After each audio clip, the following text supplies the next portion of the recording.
Olá pessoal, hoje nós vamos dar continuidade à aula sobre infecções intestinais. Bom, então só para a gente relembrar, os eumintos são espécies de vida livre ou parasitária. Então os parasitas estão aí nos filos Plateumintes, Nematoda e Acanthocephala. Então a OMS estima que 24% da população mundial esteja infectado com gel eumintos, como ancilostomídeo, ascaris e tricuris. Então, qual a característica principal dos eumintos? Eles são organismos multicelulares e geralmente eles são visíveis a olho nu na sua fase adulta. E é esta fase que se multiplica no hospedeiro. Bom, os nemateumintos estão compreendidos no filo Nematoda e eles são vermes cilíndricos e alongados. E quais são as características principais, dessa classe? Eles têm simetria bilateral, tubo digestório completo, possuem sexos separados e também ausência de sistema circulatório.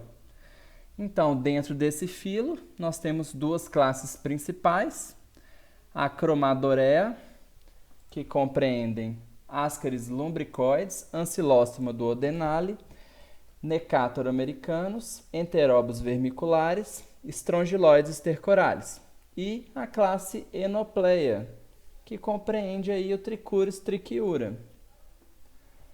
Aqui é só uma foto ilustrativa dos diversos eumintos que nós vamos estudar, os nemateumintos, e cada um tem uma característica diferente e também um tamanho diferente.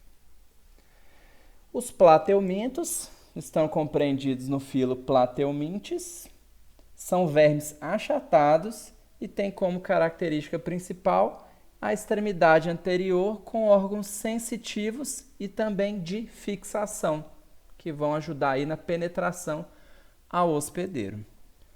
Então nós temos a classe Cestoda, que compreende aí a Taenia solium, Taenia saginata, o Hymenoplex nana, Hymenoplex diminuta, Diphyllobothrium latum e Dipilídeo canino. E também a classe Trematoda, que está aí o Schistosoma mansoni. Então, primeiro a gente vai falar da ascaridíase. Então, qual que é o agente etiológico? O Ascaris lumbricoides. Então, ele é o euminto mais frequente nas regiões pobres e tem aí uma prevalência de 30%, ou seja, acomete 1,5 bilhões de pessoas no mundo inteiro. E a ascaridíase ela é uma doença cosmopolita, Então, ela abrange o globo inteiro. E a maior parte dos infectados está na Ásia, na África e na América Latina. Então, qual que é a transmissão, Então, é através da ingestão de ovos contendo larvas L3, que são as larvas infectantes, através da ingestão de água e alimentos contaminados, pela via oral fecal. E esse parasito, ele habita o intestino delgado. Então, aqui a gente tem, só para simplificar o ciclo do parasito, então, os ovos eles são eliminados nas fezes. Então, o ovo ele pode ser tanto não fértil, onde não vai ter um desenvolvimento de um verme, tanto um ovo fertilizado, onde vai ter aí o desenvolvimento de uma larva rabditoide, e essa larva vai ser evoluída para a larva filarioide, que é a L3. Então, após a ingestão do ovo contendo aí essa forma L3, lá no intestino delgado, esse ovo vai eclodir e essa larva ela vai ser liberada. E essa larva filarioide, ela vai atravessar a mucosa, vai atingir a circulação sanguínea, ela migra para o fígado e depois vai para o coração e pulmão. E depois disso, ela rompe o capilar, cai na luz do alvéolo, então, e vai subindo até chegar na traqueia e ser ou expectorada ou deglutida. E aí a gente tem a formação dos vermes adultos, que são as formas que põem ovos, que a gente está vendo aqui nessa figura. E aí reinicia-se então o ciclo. Esses vermes adultos vão fazer a postura dos ovos, que podem ser fertilizados ou não fertilizados, e daí a gente dá novamente seguimento ao ciclo biológico desse parasito.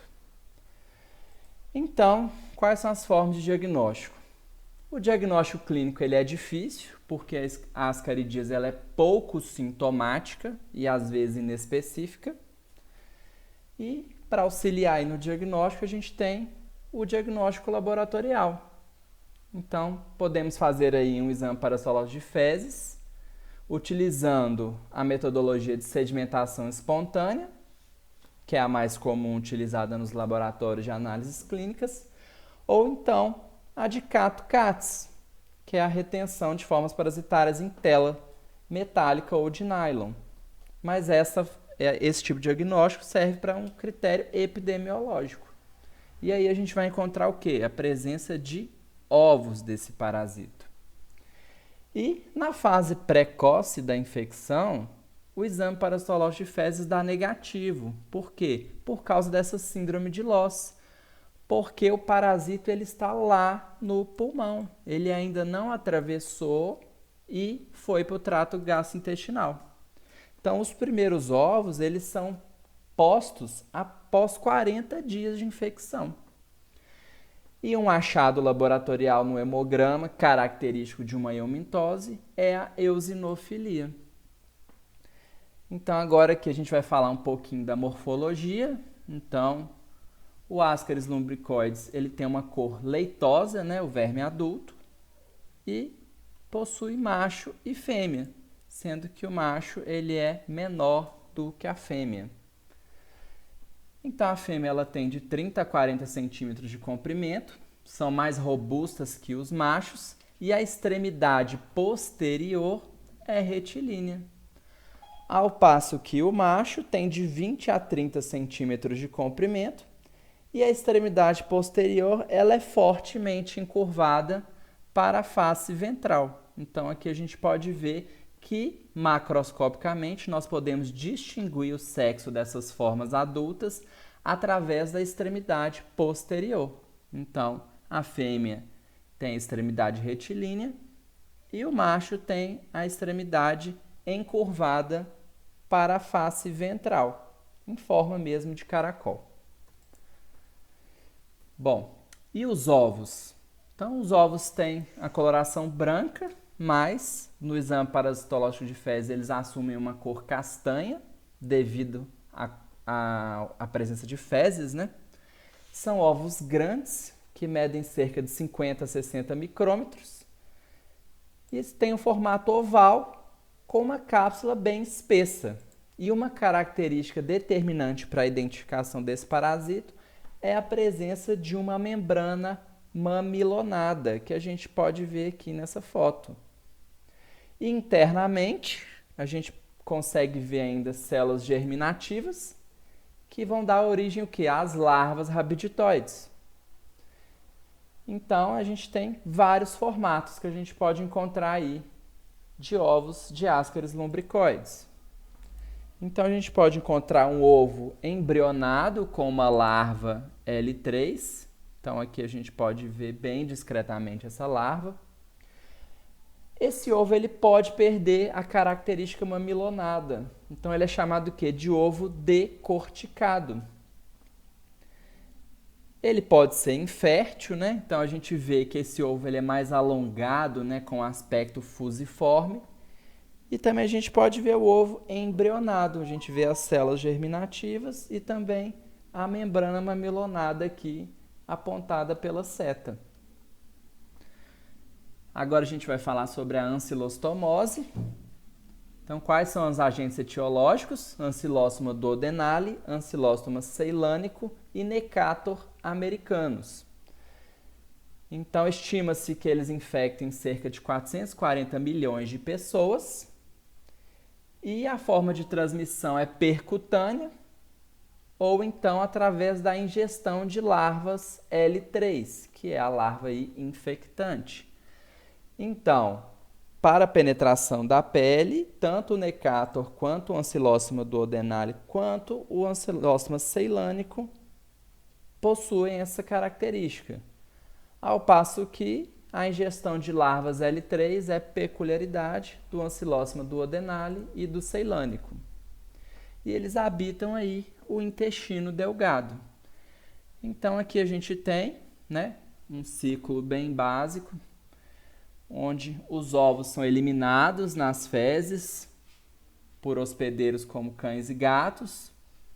Então esses ovos eles passam por uma série de maturações e eclodem formando larvas rabditoides. Então essas larvas elas vão desenvolvendo no ambiente e a partir daí elas se transformam em larvas filarioides, que é a larva L3. Então essa larva ela pode penetrar pela pele do ser humano ou então ela pode ser ingerida pelo ser humano e a partir daí provocar a doença.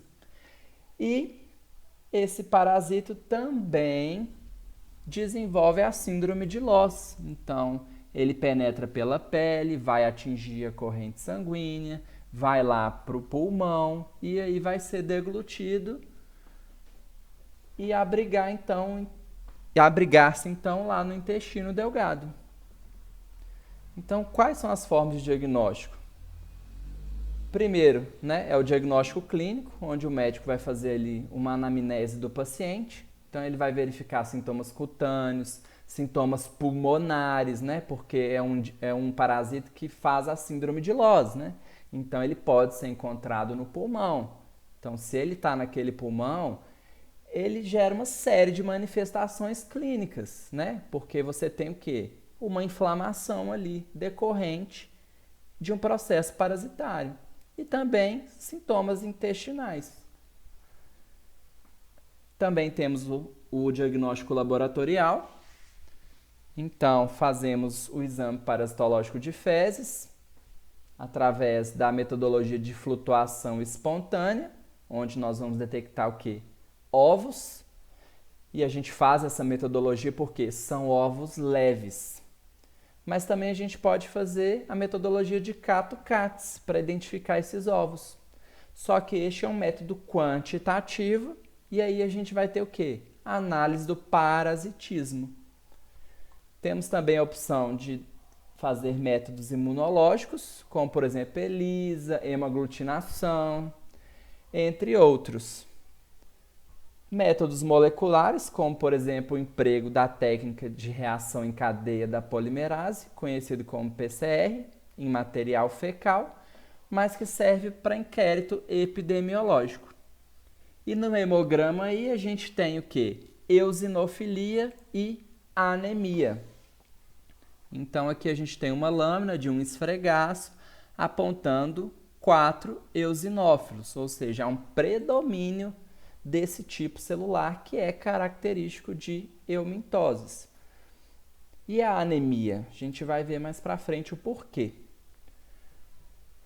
Bom, os ovos são ovais, possuem uma casca fina, não são segmentados e possuem de 40 a 60 micrômetros de comprimento. Então aqui a gente tem a presença desses ovos com as células germinativas que vão dar origem às larvas rabditoides. Temos também os vermes adultos.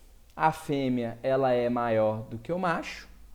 O Necator americanus ele possui uma forma cilíndrica e uma cápsula bucal com 2 placas cortantes semilunares. Já o Ancylosma duodenale ele tem também uma forma cilíndrica, mas ele tem o quê? 2 pares de dentes na margem interna e 2 lancetas no fundo da boca. Então, basicamente, né, morfologicamente falando, a gente vai diferenciar esses 2 vermes adultos ali pela presença de placas ou de dentes. Então, nessa figura aqui a gente vê um Necator americanus com essas placas cortantes em forma de meia-lua. Já o Ancylosma, a gente vê o quê? Os 2 pares de dentes, que é uma característica marcante. Então, quando eu falei lá atrás, pessoal, sobre anemia, é porque esses vermes, eles expoliam o hospedeiro. Ele vai lá no intestino e começa a provocar dano, porque ele tem dente, ele tem placa cortante. Então, ele dilacera o tecido. Então, dependendo do grau, o paciente começa a perder sangue e tem aí, então, uma anemia associada. Então, aqui a gente tem a presença dos vermes adultos, a fêmea e o macho, corados com guimsa, e aqui uma lâmina histológica mostrando justamente essa espoliação que os ancilostomídeos podem provocar no seu hospedeiro. Então a gente vê que ele está com os dentes abocanhando o epitélio. A enterobiose é causada pelo Enterobus vermicularis e é uma parasitose de distribuição mundial e ela tem maior importância clínica na Europa, Austrália e Estados Unidos, chegando aí a uma prevalência de 11,4% da população. E ainda assim, a maior prevalência é entre crianças. E esse parasito, ele fica lá no intestino grosso. E quais são as formas de transmissão? Então, temos várias formas. Temos uma prima infecção.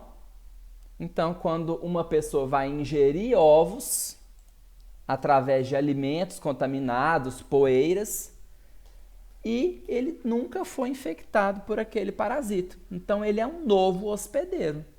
Mas a gente também pode ter uma transmissão indireta, onde o próprio hospedeiro que eliminou o ovo vai fazer a ingestão dele, através de alimento, poeiras, entre outros.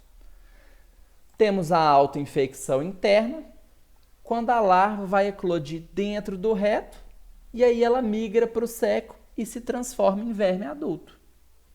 Ou seja, o ovo ele eclodiu dentro do intestino. E aquela larva, ao invés dela sair para o meio, para o meio externo, ela foi migrando para o seco, onde ela se diferenciou em verme adulto. E temos também o quê? A retroinfecção, onde a gente tem uma larva que vai eclodir ali na região perianal e ela vai readentrar no trato gastrointestinal pelo ânus. E aí ela vai migrar para o seco e vai também se diferenciar em verme adulto. Então, se a gente for pensar, pessoal, é uma forma parasitária difícil de controlar, porque temos várias formas de transmissão. E quais são os diagnósticos? Primeiro, clínico, também é um quadro difícil de identificar, porque a maioria dos indivíduos são assintomáticos, principalmente os adultos. Mas uma sintomatologia clínica típica do paciente é que ele apresenta um prurido anal noturno. E esse prurido ele é intolerável. É uma coceira que incomoda. E também alguns pacientes, durante a anamnese, contam que viram pequenos vermes adultos na região do ânus e na região perianal.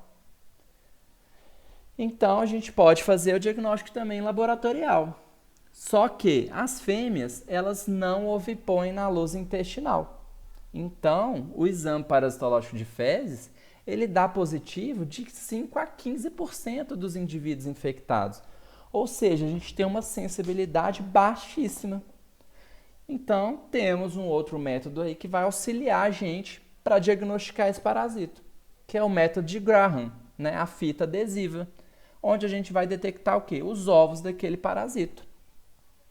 Então, como que consiste isso basicamente? Você pega o seu dedo indicador com uma luva ou então um tubo de ensaio, vai colocar uma fita adesiva com a parte adesiva virada para fora, vai passar na região anal e perianal do paciente e aí você vai colocar essa fita numa lâmina e vai analisar se tem a presença ou não de ovos de Enterobus vermicularis.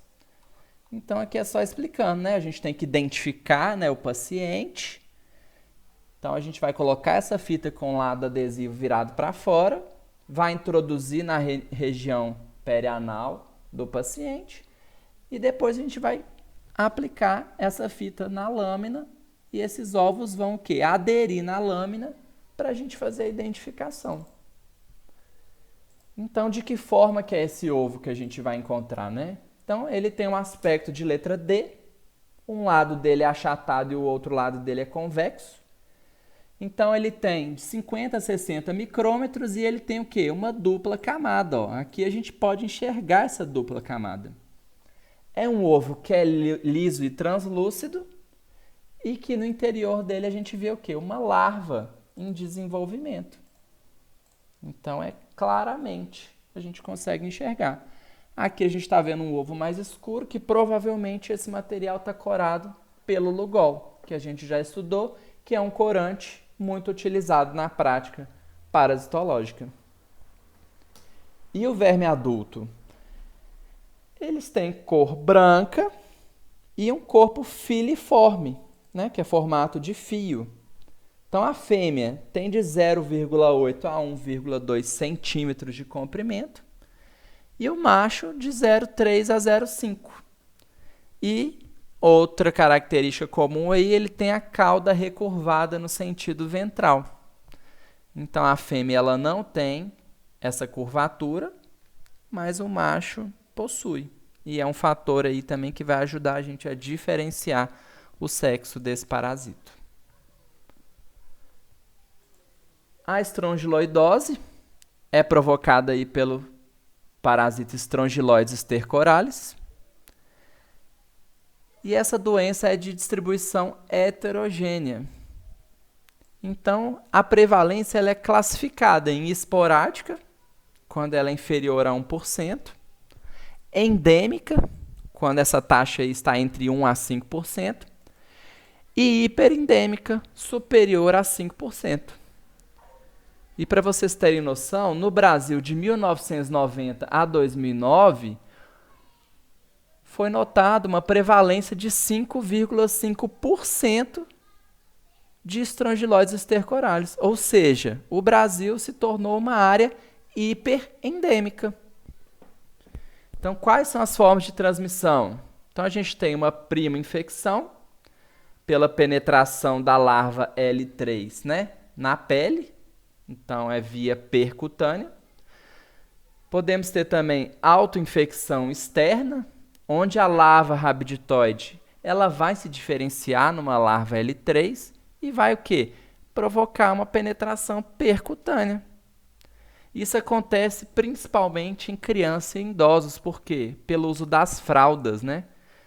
Aquela larva rabiditoide ela vai se desenvolver, né? Ela vai ter tempo para se desenvolver numa larva filarioide e aí o paciente tem autoinfecção externa. E também temos autoinfecção interna, onde a larva rabiditoide que está na luz intestinal, ela se diferencia na larva L3 e vai penetrar na mucosa do intestino, lá no íleo ou no cólon. E o estrongiloide, ele habita aí a porção superior do intestino delgado. Então, aqui a gente tem um ciclo onde a gente tem uma larva rabiditoide, que é secretada aí nas fezes. Então, essa larva rabiditoide ela pode se desenvolver para vermes adultos de vida livre, onde vai ter, então, a produção de vermes fêmeas fertilizadas, a geração, então, de uma larva rabiditoide, que é a chamada de prima infecção, que vai se desenvolver para a larva filarioide e penetrar na pele aí do hospedeiro. Ou então a larva rabiditoide vai se desenvolver em filarioide e penetrar, que é a autoinfecção externa. Ou então no intestino mesmo, a larva rabiditoide vai se diferenciar na larva filarioide, que vai migrar para o intestino e se tornar também uma forma adulta.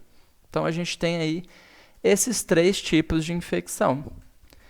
E a prima infecção ela está muito relacionada a pessoas que andam descalças no solo, né? porque essa larva ela vai penetrar através dos pés. Então, qual que é o diagnóstico, né?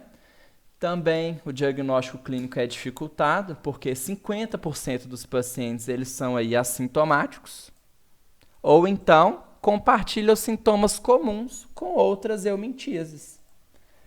E uma clínica que é sugestiva, né, de estrongiloidose é a diarreia, dor abdominal e a urticária. E o método laboratorial, né? Nós podemos realizar aí o método de Berme-Moraes ou o método de Rugai para detectar aí as larvas desse parasito.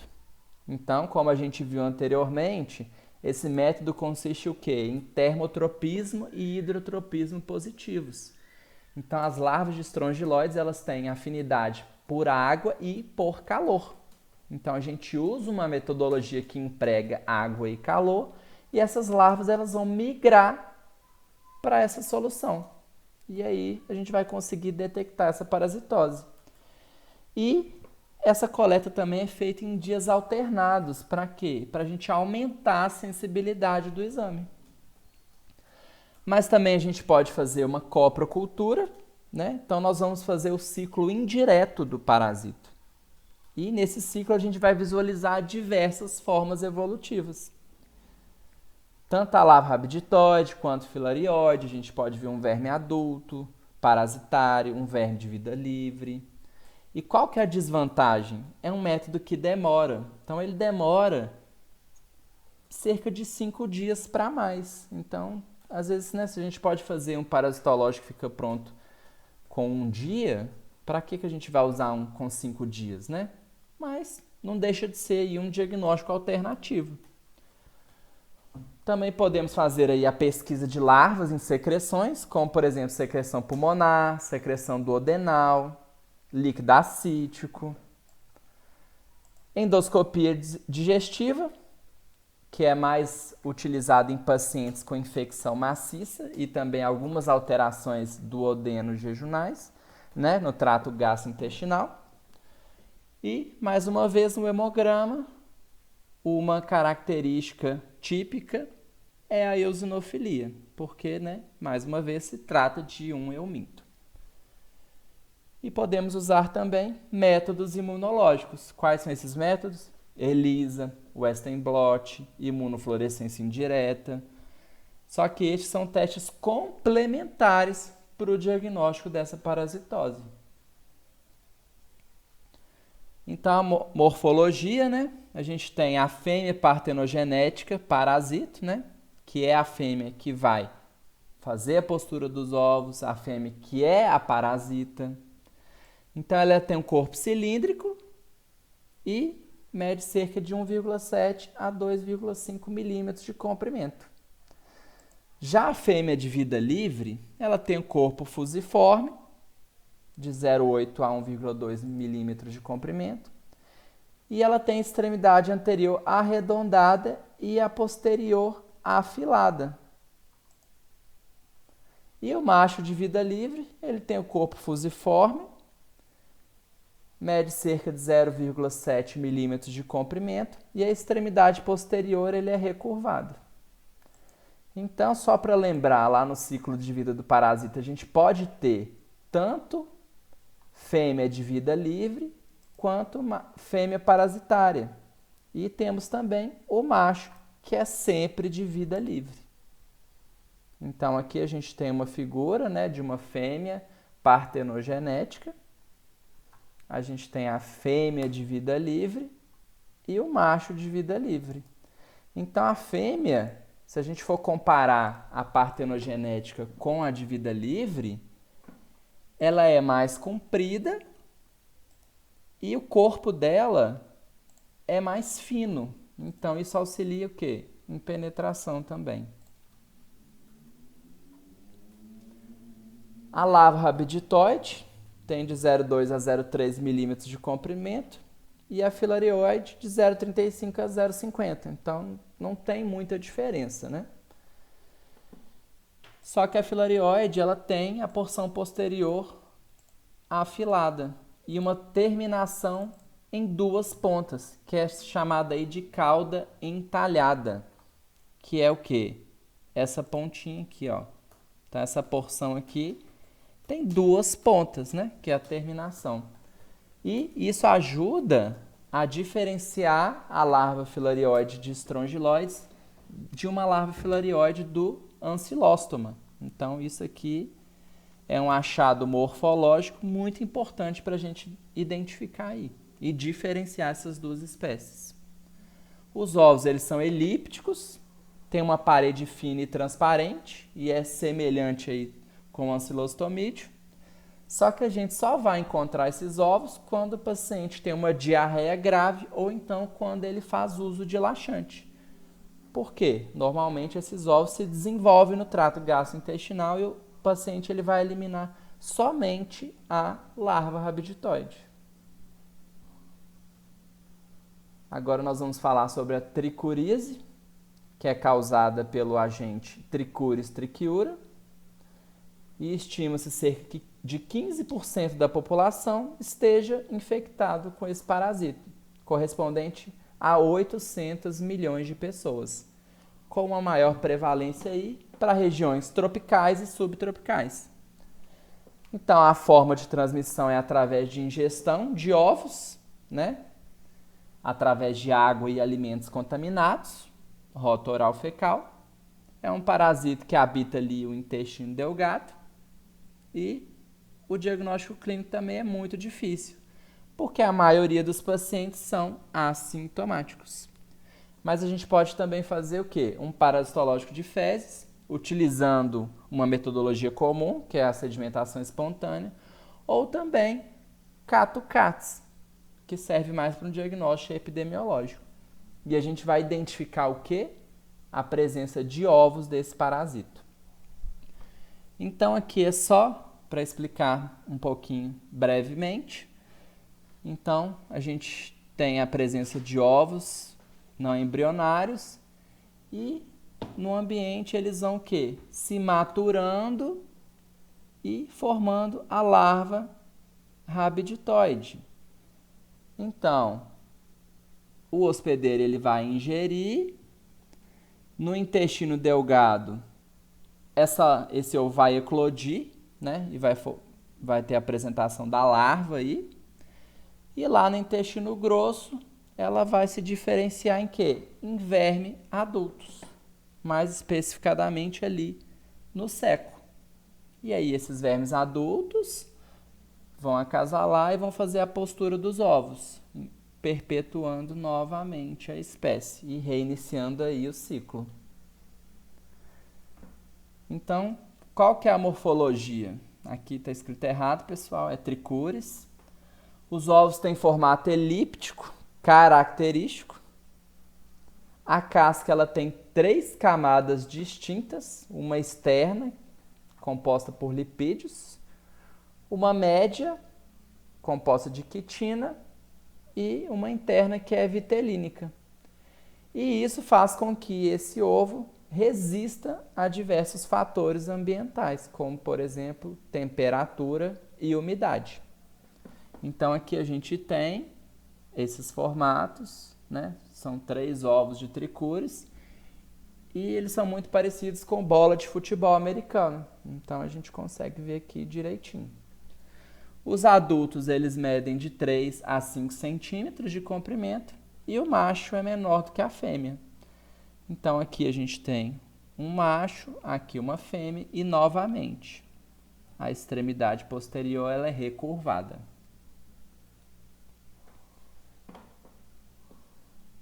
A teniose e a cisticercose são causadas por Taenia solium e Taenia saginata.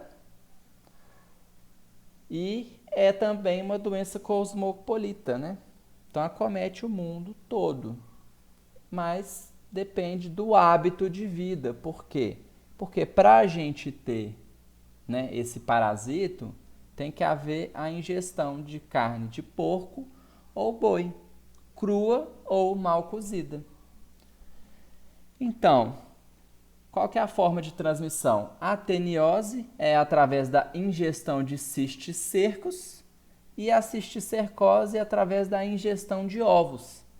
E somente a Taenia solium é capaz de provocar aí a cisticercose. E qual é o habitat principal dessas formas? Vênulas da mucosa do colo ascendente, sigmoide e reto.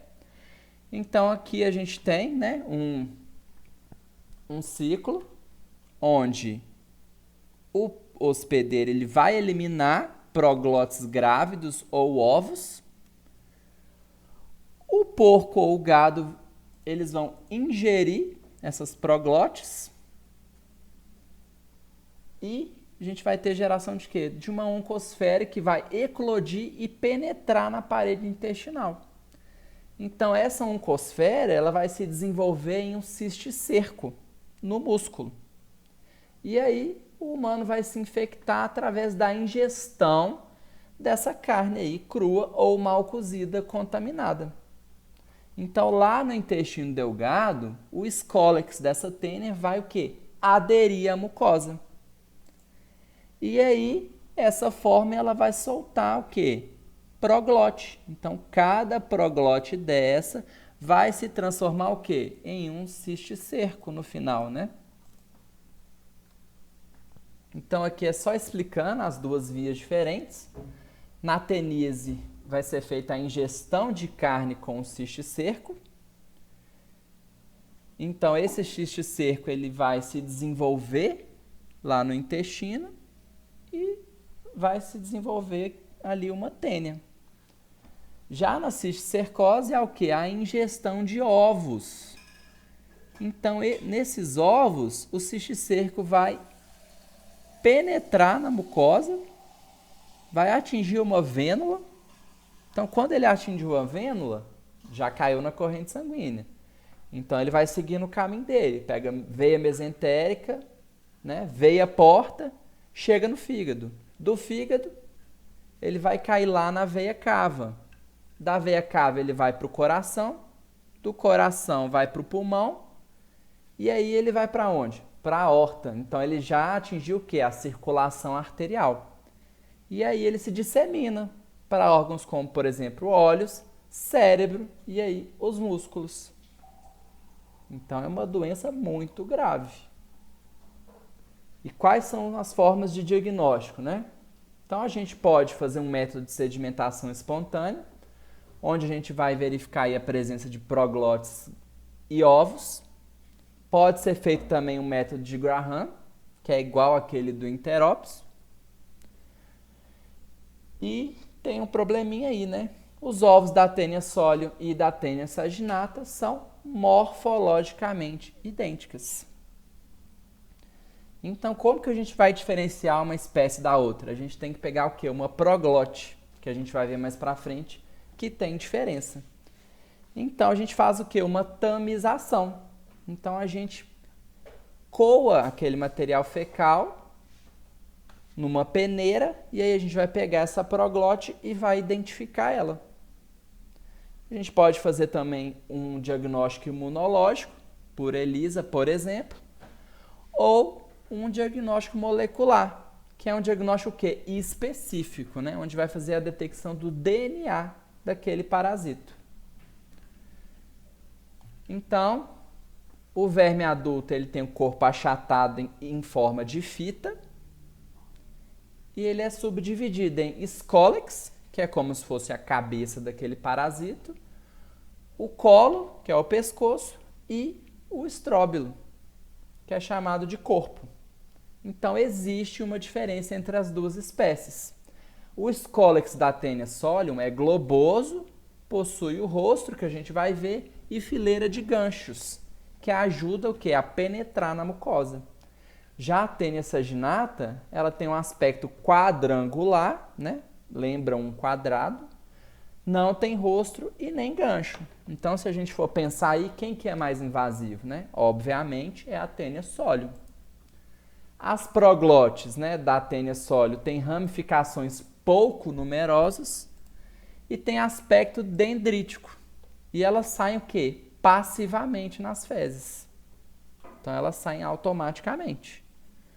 Já da tênia saginata, as ramificações são numerosas do tipo dicotômico.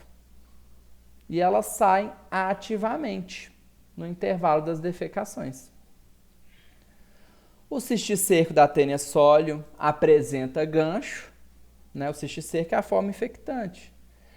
Já da tênia saginata não vai apresentar gancho. Mais uma vez, quem que é a mais invasiva? A tênia solium, né? E a tênia solium provoca a cisticercose. E os ovos dessas duas espécies são indistinguíveis morfologicamente. Então aqui, só para mostrar para vocês a diferença. Então aqui a gente tem o que? O Scolex. Então a gente vê esses ganchos na tênia solium e a gente não tem esses ganchos na tênia saginata. E olha a diferença. Eu não falei que um é globoso, o outro é quadrangular? Então aqui a gente pode ver um aspecto globoso. Aqui já é mais em forma de quadrado. E a outra parte, se a gente voltar, ó, proglote tem de tênia solium, tem ramificação pouco numerosa. Então, olha, a gente repara aqui, ó, não tem muitas ramificações, ó. Já aqui tem diversas ramificações. Então é principal característica. Outra característica, aspecto dendrítico da solium. Então aqui a gente vê esse aspecto de dedo, né? E na da saginata é dicotômico. Então a gente vê o quê? Que ele se subdivide na porção terminal. Então isso aqui é uma forma de diagnóstico diferencial. E o ovo, né? Os ovos são esféricos, medem cerca de 30 milímetros de diâmetro, são morfologicamente indistinguíveis e tem uma casca protetora. E no interior a gente pode encontrar embrião ou a oncosfera, com 3 pares de gancho e dupla membrana. Então aqui basicamente a gente enxerga o ovo, né? Então é um ovo bem característico, a gente vê que essa casca ela é bem grossa e ele tem essa cor avermelhada. E por último a gente vai falar da esquistossomose, que é causada pelo agente Schistosoma mannsoni. E essa parasitose ela apareceu no Brasil quando foram introduzidos os escravos africanos, ou seja, quando os escravos foram importados da África para o Brasil, albergando esse parasita. E aqui no Brasil ele encontrou o quê? Um hospedeiro intermediário susceptível, que é o caramujo do gênero Bionfalaria. E a partir daí ele se instalou no país. E qual que é a transmissão, né, desse parasito? Via percutânea, ou seja, através da penetração das cercárias do Schistosoma mannsoni. E qual que é o habitat, né, dessa parasitose, né? O schistosoma fica ali na vênula da mucosa do colo e do reto, e também ele pode estar presente no fígado.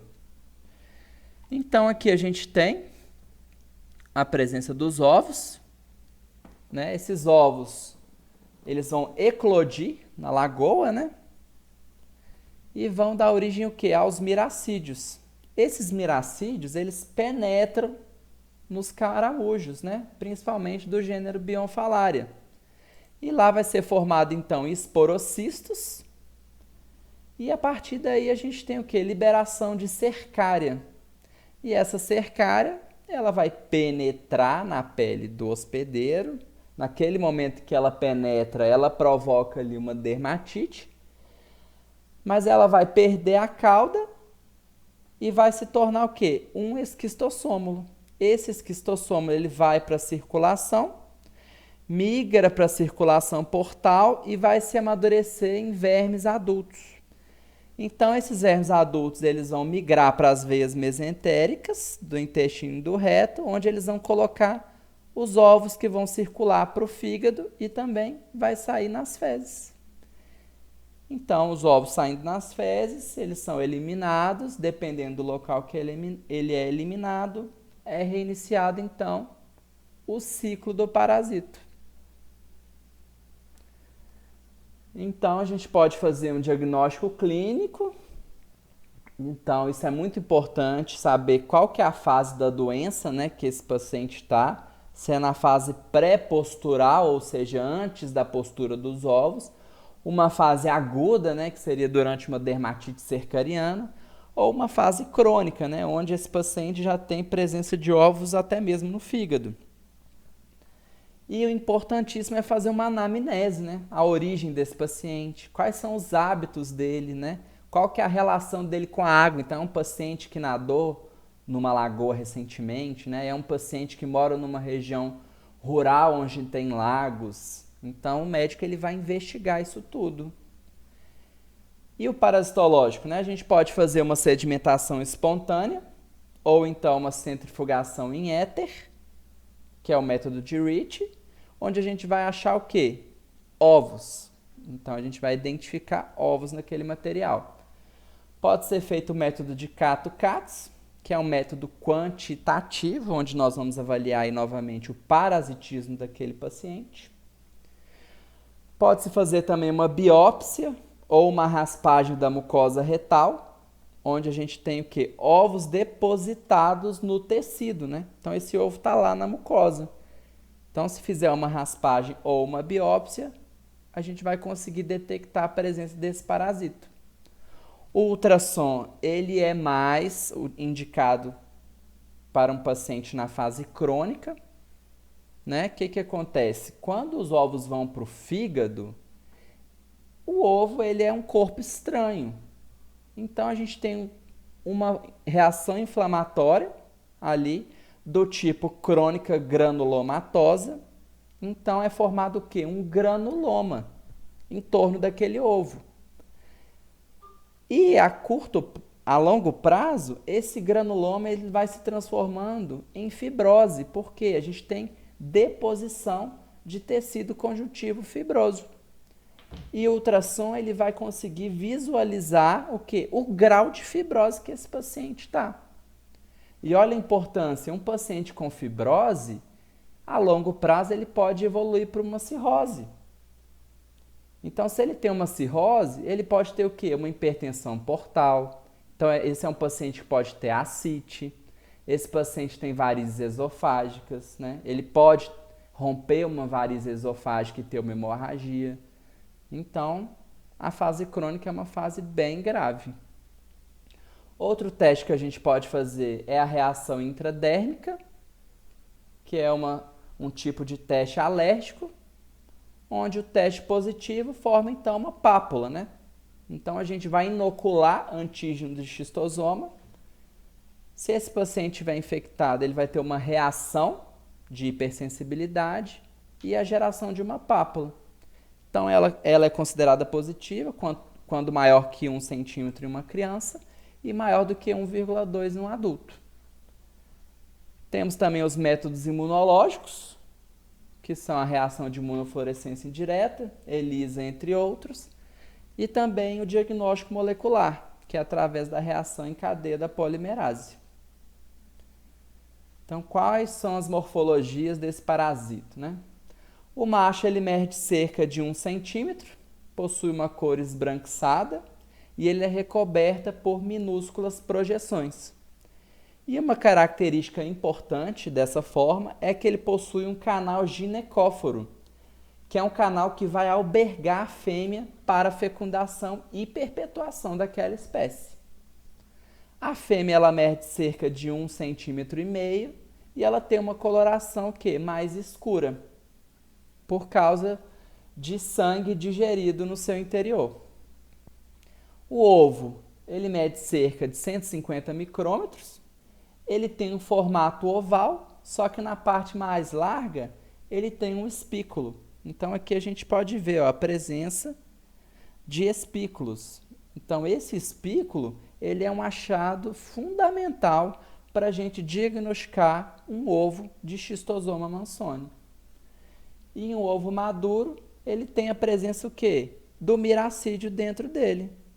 Então, a gente pode ver o miracídio dentro desse ovo. Por quê? Porque o ovo ele é mais claro, né? Por causa da sua membrana transparente. Então, a gente tem também, por último, aqui a cercária, que é a forma infectante. Ela tem cerca de 500 micrômetros e uma cauda bifurcada. Então, aqui ó, temos uma cercária com a cauda bifurcada. Aqui nós temos um casal em cópula. Então, a fêmea é mais escura e ela fica dentro do macho para a cópula, né? Então, ela se encaixa lá no canal ginecóforo. E é isso, pessoal. Espero que vocês tenham entendido. Se vocês tiverem algumas dúvidas, vocês podem me mandar um e-mail.